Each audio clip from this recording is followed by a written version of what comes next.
Yeah, I noticed a thing that's been going on for the last 3 or 4 days with YouTube. Um, you know, when I go to YouTube, I'm not allowed to go to the home page. I can go to my subscriptions, but the home page, I get a notification that says, "Oh, your history is turned off." Well, I've always had that. Your watch history. I leave that off. Um, Nobody needs to know what videos I have watched, or I think YouTube likes to pretend that they need that information so they can tailor ads for you. But at the same time, they're collecting, all that information of what you have watched, what you have liked.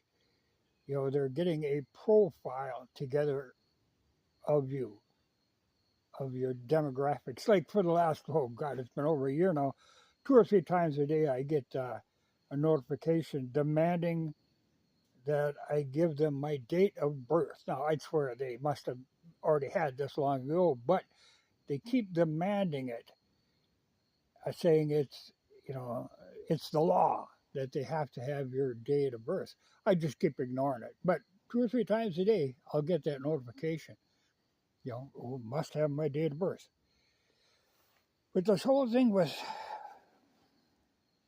tracking everything that you watch, to me, that's, like they say it's for advertising. I mean, that's their excuse, but there's a lot more to it than that.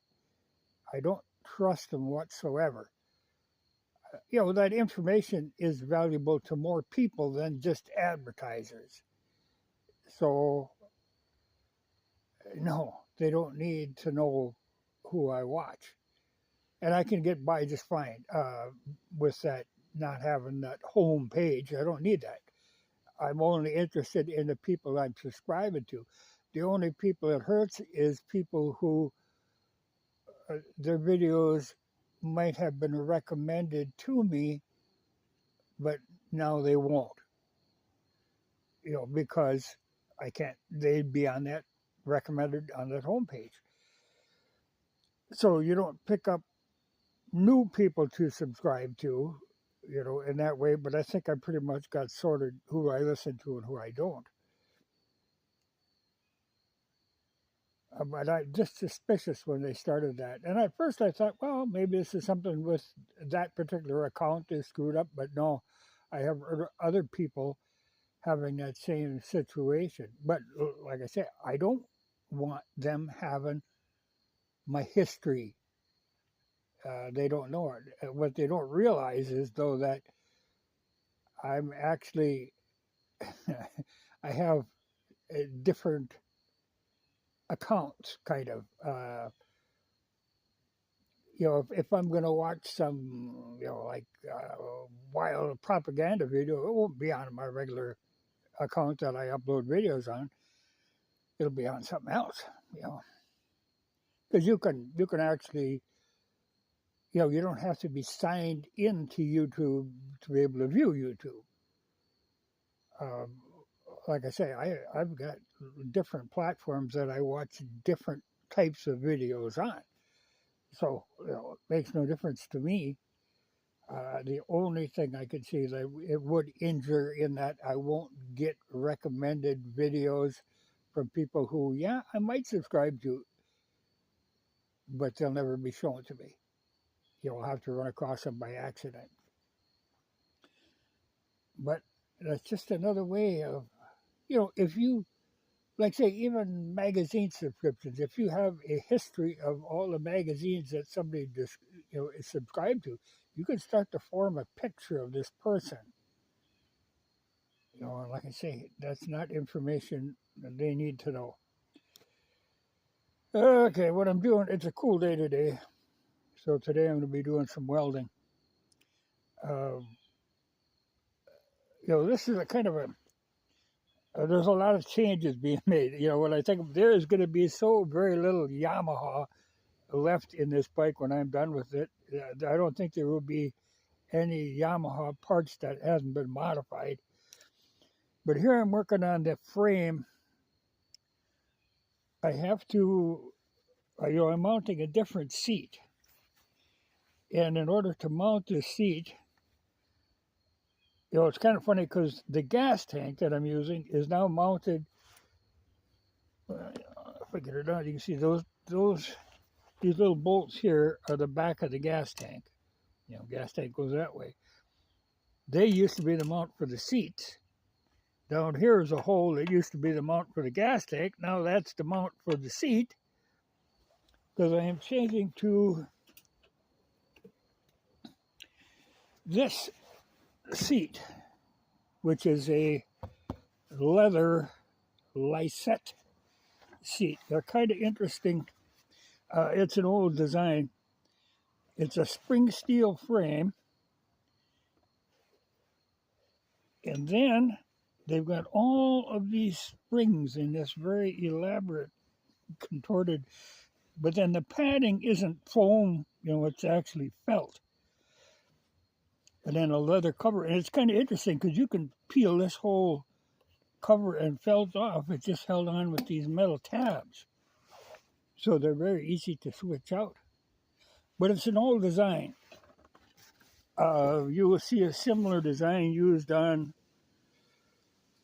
a lot of the old English bikes, but even on Vespas, this style of seat was used. It's a very good style. It's for a single seat, and you can actually get another passenger seat that goes on behind it, but I'm not interested in that. This isn't being designed for a two-up kind of deal. In fact, I've got this luggage rack I'm putting on, which is actually made for Suzuki, some kind of DR to Suzuki. But by simply modifying the width, it was the right bolt area. It went in there just where I need it to be. I'm still waiting. I have to add in the rear frame loop because they didn't come with a loop, but I've got one ordered from, I think it's coming from Taiwan. So if we don't blow Taiwan up within the next couple of weeks, I should be okay.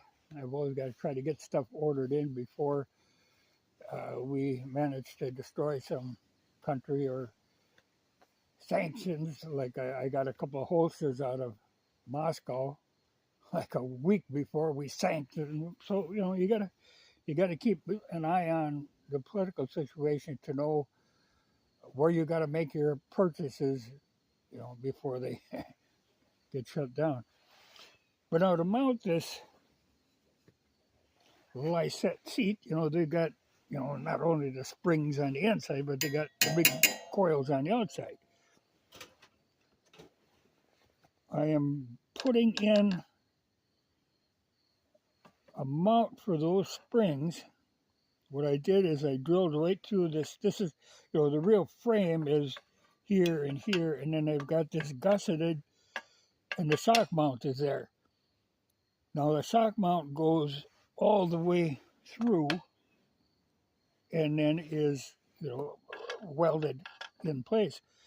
I'm putting these seat brackets in the same way. I drilled a hole all the way through, then weld on the back, weld on the front. These are longer than they need be, but I'll be cutting them off to about the same length as the shock mount. And it's some chrome moly that I had off of an old RM frame. But it goes all the way through, so it'll be solid. I'm trying to make things solid. But that'll be a good seat mount. But like I say, today I weld. And it's funny, I've got this little, let's see if I can show it.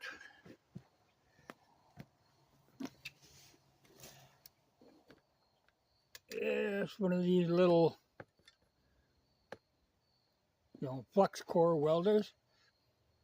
That damn thing, wire welder, 120 volts, but it runs perfectly fine off the little Briggs and Stratton generator.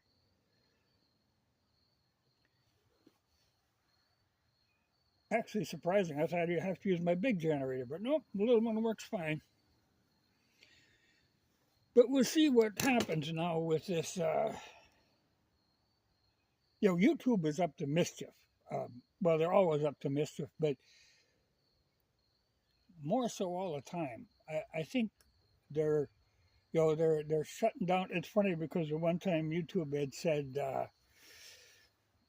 you are now free to talk about election irregularities in the interest of open conversation. Well, that's a lie. They don't want open conversation whatsoever.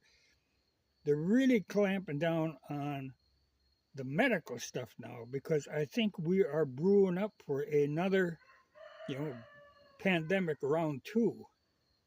I'm pretty sure they're lining us up for something because, they want to stay in power, the Democrats. Well, you can't even say Democrats. It's just the people in power want to stay in power. And they had found out in this last pandemic thing that works pretty well, to get, there was a little pushback, but not enough to bother them too much. So the only way they can stay in the power is to push that deal again. In fact, if they can get to the point where they can actually not have an election at all, I think they'd be happiest. But I think that's where we're heading. To a complete and total shutdown. I find it so humorous, we used to always, ooh, evil Soviet Union, ooh, the evil things they do. We're outdoing them in every way possible. The Russians have become democratic, we have become socialist. In the worst possible ways. It's funny, but on it goes.